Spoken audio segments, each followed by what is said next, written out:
नमस्कार दोस्तों। स्वागत है आपका हमारे चैनल द चीख सी चुड़ैल में। और आज हम आपको सुनाने जा रहे हैं एक रूह कपा देने वाली कहानी, लड़की के अंदर का जिन्नात।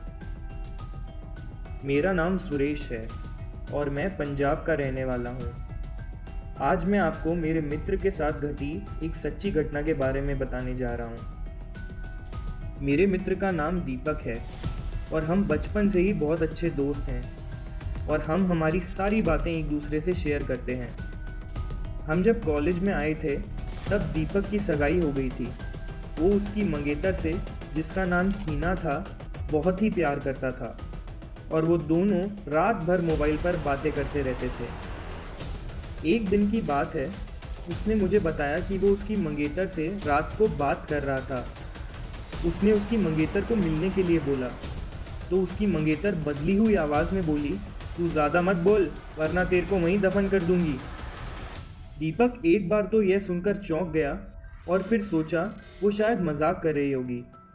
फिर दीपक भी उसको मजाक में बोला, क्या कर लेगी तू मेरा, चल देखते हैं। तो वो फिर बोली, आज रात देख तेरे साथ क्या होता है। यह कहकर उसने मोबाइल रख दिया। अगली सुबह जब दीपक मुझसे मिला तो वो अपनी कल रात की बातें बताने लगा। उसने मुझे रात को फ़ोन वाली बात बताई और उस रात उसके साथ जो हुआ वो भी उसने मुझे बताया।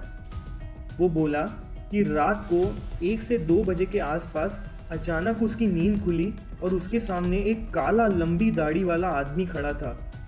वो बोलने लगा, ले आ गया मैं, अब देख तेरे साथ क्या करता हूँ।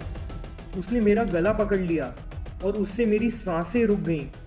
उसी वक्त उसके सामने अल्लाह का नाम लेते हुए उसने नमाज़ पढ़ना शुरू कर दिया और वो उसके सामने से गायब हो गया।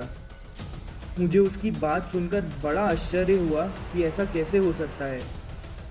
उसके अगले ही दिन दीपक ने फिर अपनी मंगेतर से मोबाइल पर बात की और बोला, कल रात तुम मुझे क्या अनाप शनाप बोल रही थी। उसकी मंगेतर ने कहा, ऐसा कैसे हो सकता है, कल तो मैंने फ़ोन ही नहीं किया था। यह सुनकर तो दीपक के रोंगटे खड़े हो गए और उसने तुरंत फ़ोन काट दिया। उसी वक्त दीपक ने मुझे फ़ोन किया कि उसकी मंगेतर की तबीयत ख़राब है और कल उसके घर पर चलना है। अगले दिन हम दोनों तैयार होकर दीपक की मंगेतर के घर गए। वहाँ हमने दरवाज़ा खटखटाया तो उसकी मंगेतर सामने खड़ी थी और बदली हुई आदमी की आवाज़ में बोल रही थी, तू फिर आ गया ना, तूने अगर अंदर कदम रखा तो यहीं पर तेरी अर्थी निकाल दूंगा। दीपक बोला कि ये क्या बोल रही हो तुम। दीपक आगे था और जैसे ही उसने घर में कदम रखा, उसकी मंगेतर ने दीवार पर टंगी तस्वीर उतारकर दीपक के सर पर दे मारी। उसके सर से खून बहने लग गया। दीपक के ससुर और सालों ने उसकी मंगेतर को पकड़कर बिठाया। फिर उसके सालों ने दीपक के सर पर पट्टी बांधी। हिना के दादाजी ने बताया कि हिना को जिन्न का साया लग गया है। इस पर दीपक के ससुर ने उन्हें अपना मुंह बंद रखने को कहा। थोड़ी देर रुककर हमने वहां से सीधे अस्पताल जाकर ढंग से पट्टी करवाई। उसके अगले ही दिन मुझे दीपक का फ़ोन आया कि हिना की तबीयत बहुत ख़राब है।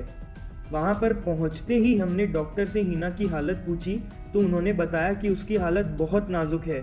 कौन सी बीमारी है वो पता नहीं लगा पा रहे हैं और उसके घर वालों को डॉक्टर ने दीपक को घर ले जाने को कहा।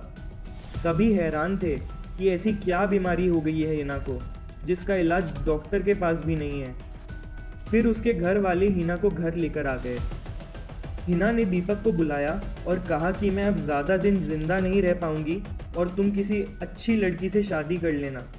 ये सुनकर दीपक की आंखों में आंसू आ गए और बोलने लगा कि मैं तुम्हें मरने नहीं दूंगा। फिर हिना के दादाजी ने उसको एक बाबा के पास ले जाने को कहा। हम उसको बाबा के पास ले गए और बाबा ने बताया कि इसको एक बुरे जिन ने पकड़ लिया है, जिसकी वजह से वो इसके शरीर को नुकसान पहुंचा रहा है और अब बहुत देर हो गई है।